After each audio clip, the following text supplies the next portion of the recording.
Assalamualaikum dear students, I am Saudul Faisal from channel Khwaja Farid lectures. आज का जो हमारा लेक्चर्स है 9th क्लास मैथ है, चैप्टर नंबर 4 है और उसकी जो एक्सरसाइज है वो 4.1 है।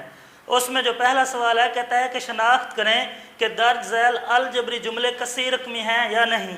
सबसे पहले हम देखेंगे कि कसीर रकमी क्या है और गैर कसीर रकमी क्या है। कसीर रकमी की तारीफ है कि अगर जो मुतगय्यर है उसकी जो कुव्वत है अगर वो मनफी में ना हो और जो मुतगय्यर है वो बट्टे की शक्ल में ना हो तो वो कसीर रकमी होगी। क्योंकि अगर मुतगय्यर को हम बट्टे में लिखेंगे, जब उसको हम ऊपर लेके जाएंगे जो उसकी कुव्वत होगी नीचे प्लस में होगी, जब हम ऊपर लेके जाएंगे तो फिर वो माइनस हो जाएगी। इस वजह से उसकी यही शर्त है कि मुतगय्यर एक तो उसकी कुव्वत जो हो वो मनफी में ना हो यानी कि प्लस में हो, और दूसरी बात कि मुतगय्यर बट्टे में ना हो। बट्टे में इसलिए ना हो क्योंकि अगर उसको हमने बट्टे में लिखा हुआ है, जब हम उसका बट्टा ख़त्म करेंगे उस मुतगय्यर को ऊपर लेके जाएंगे तो उसकी जो कुव्वत होगी वो फिर प्लस वाली माइनस हो जाएगी। इस वजह से उसकी यही शर्त है कि कसीर रकमी में कुव्वत मनफी में ना हो और जो उसका मुतगय्यर है वो बट्टे में ना हो। हाँ, अगर उसके मुतगय्यर की जो कुव्वत है मनफी में होगी या मुतगय्यर बट्टे में होगा तो फिर हम उसको गैर कसीर रकमी का नाम देंगे। अब हम इस सवाल को देखते हैं कि ये जो हमारे पास ये सवाल हैं हम इनको देखते हैं कि इनमें से कौन सा कसीर रकमी है और कौन सा गैर कसीर रकमी है। अब देखें, हमारे पास जो पहला है वो है 3x2 + 1/x - 5।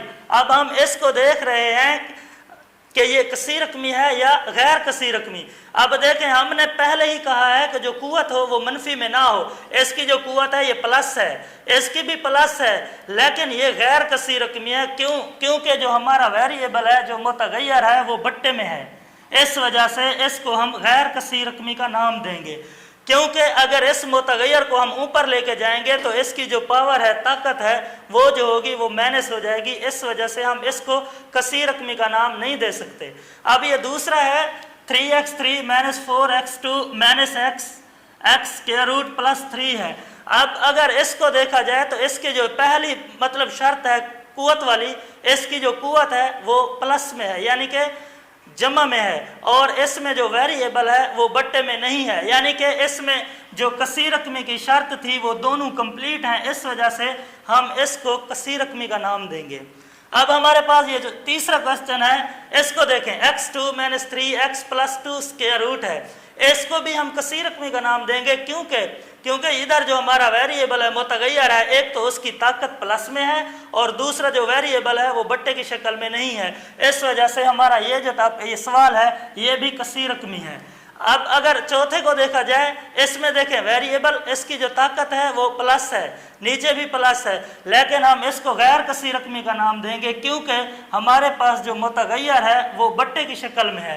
क्योंकि ये जो बट्टा ख़त्म होगा, जब ये मुतगय्यर ऊपर जाएगा तो फिर इसकी जो कुव्वत है वो माइनस हो जाएगी। इस वजह से हम इसको कसीर रकमी नहीं कह सकते, बल्कि ये क्या है, गैर कसीर रकमी है। एक बार फिर देख लें कि कसीर रकमी और गैर कसीर रकमी है क्या। कसीर रकमी है कि जो मुतगय्यर है वो एक तो बट्टे में ना हो और दूसरा जो मुतगय्यर है उसकी जो कुव्वत हो वो माइनस में ना हो। हाँ, अगर मुतगय्यर बट्टे में होगा और उसकी जो कुव्वत होगी वो माइनस में होगी तो फिर हम उसको गैर कसीर रकमी का नाम देंगे। ये हमारा पहला सवाल था, उसके 4 जुज़ थे, ये 4 हैं। यानी कि पहला गैर कसीर रकमी है, दूसरा फिर कसीर रकमी है, तीसरा भी कसीर रकमी है और जो चौथा है वो गैर कसीर रकमी है। क्यों गैर कसीर रकमी है? क्योंकि इसकी जो कुव्वत है वो प्लस में है लेकिन मुतगय्यर जो है वो बट्टे में है। इस वजह से ये गैर कसीर रकमी है। अब हम देखेंगे दूसरा सवाल।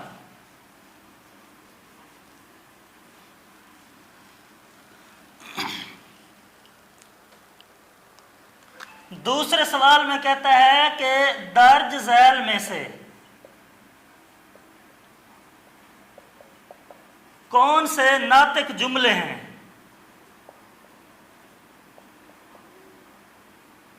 दर्ज झैल में से कौन से नातिक जुमले हैं या नहीं। अब सबसे पहले नातिक जुमले यानी कि ऐसा जुमला जो P/Q की शक्ल में लिखा जाए, यानी कि नातिक की तारीफ है नातिक जुमले की कि जिसको हम P बटा Q की शक्ल में लिख सकें वो नातिक होगा, और जिसको P बटा Q की शक्ल में ना लिख सकें वो गैर नातिक होगा। अब इसके जो सवाल हैं हम उनको देखते हैं।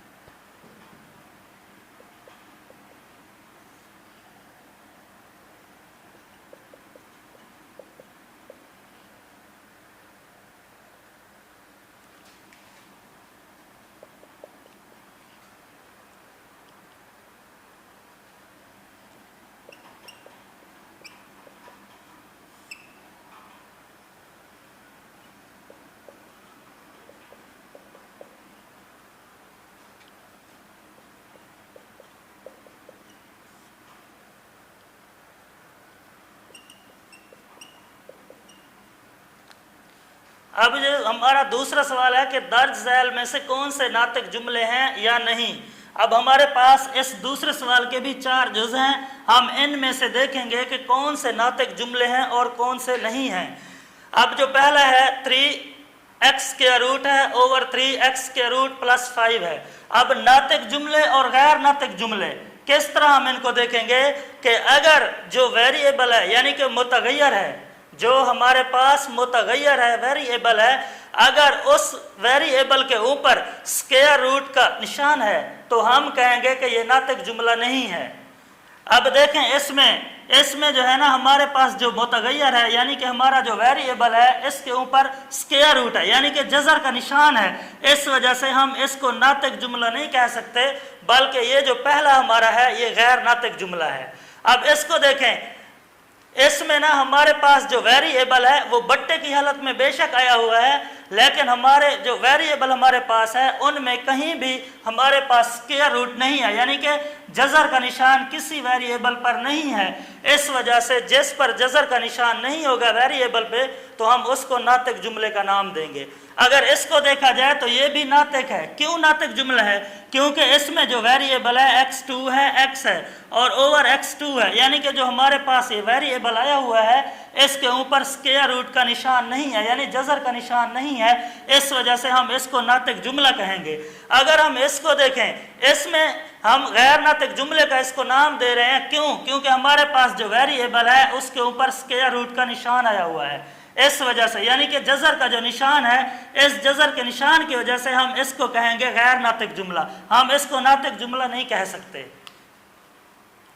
अब हमारा जो तीसरा सवाल है उसको देखें।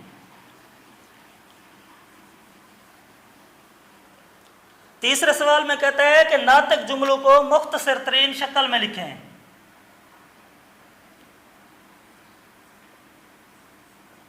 नातिक जुमलों को मुख्तसर तरीन शक्ल में लिखें।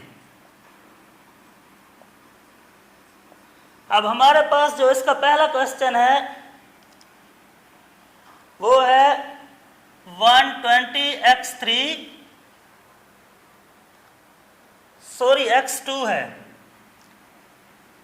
y3 है और z5 है। इसका ओवर है 30 x3 y और z2 है यानी कि ये हमारे पास नातिक जुमला है। क्यों नातिक जुमला है? क्योंकि ये बट्टे की शक्ल में आया हुआ है यानी P बट्टा Q की शक्ल में लिखा हुआ है, इस वजह से हम इसको नातिक जुमला कह रहे हैं। और इसमें जो वेरिएबल आए हुए हैं वहाँ कहीं भी इन पर जज़र का साइन नहीं है। अब इसको हम हल कर रहे हैं। 120x2 y3 z5 ओवर है 30x3 y z2। अब हमने इसको मुख्तसर तरीन शक्ल में लिखना है। अब देखें इसको हम 0 को 0 से ख़त्म कर सकते हैं। अब अगर इसको देखा जाए तो इस पर पूरा ये तकसीम हो सकता है। 3 4 12 आएगा, 4x2 y3 आएगा, z5 आएगा ओवर आएगा x3 y1 और z2। अब हमने इसको जो इसके कोफिशिएंट थे यानी कि अददी शर्तें हमने इनको ख़त्म कर लिया है। अब इसमें जो वेरिएबल हैं यानी कि मुतगय्यरात हैं ये एक जैसे हैं, इस वजह से हम इनको इकट्ठा करेंगे। जो हमारे पास नीचे जो वेरिएबल हैं उनको हम ऊपर लेके जाएंगे। जब हम इनको ऊपर लेके जाएंगे तो इनकी जो पावर है अगर प्लस है तो ऊपर जाकर माइनस करेंगे, y1 है और z2 है। अब इधर हमारे पास वही 4 आएगा, x -3 + 2 है, x की जो पावर है -3 और +2 है। इस वजह से इसका जो आएगा x का -1 आएगा और y2 आएगा और z3 आएगा। x का -1 क्यों आया? क्योंकि इधर 3 है और इधर 2 है। 2 हमारा प्लस का था और जो 3 था वो माइनस में था। क्योंकि माइनस की जो ताकत है वो बड़ी है, इस वजह से जो जवाब हम लिखेंगे वो माइनस वाला लिखेंगे। अब इस माइनस को हम ऊपर नहीं लिखेंगे, इस माइनस को ख़त्म करने के लिए यानी इसको हम प्लस का बनाने के लिए, ये ऊपर था बट्टे के, जब ये नीचे आएगा खुद ब खुद ये प्लस का बन जाएगा। ये हमारा आंसर होगा। अब हमारा जो दूसरा सवाल है इसका वो है 8a × x + 1 है, 2 × x2 - 1 है। अब हम इसको सॉल्व कर रहे हैं।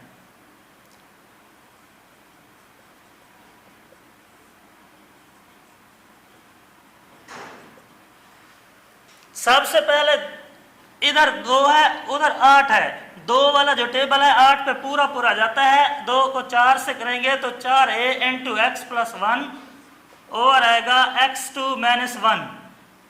ये 4a × x + 1 वैसे का वैसे आएगा। इसके हम 2 हिस्से करेंगे क्योंकि इसकी जो है अपनी ताकत है यानी कि होल की ताकत नहीं है, यानी कि दोनों की इकट्ठी कुव्वत नहीं है। इस वजह से इसके 2 हिस्से करेंगे, एक बार प्लस में और एक बार माइनस में।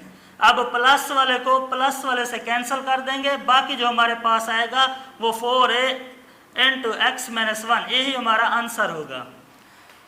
ये था हमारा आज का लेक्चर। वस्सलाम।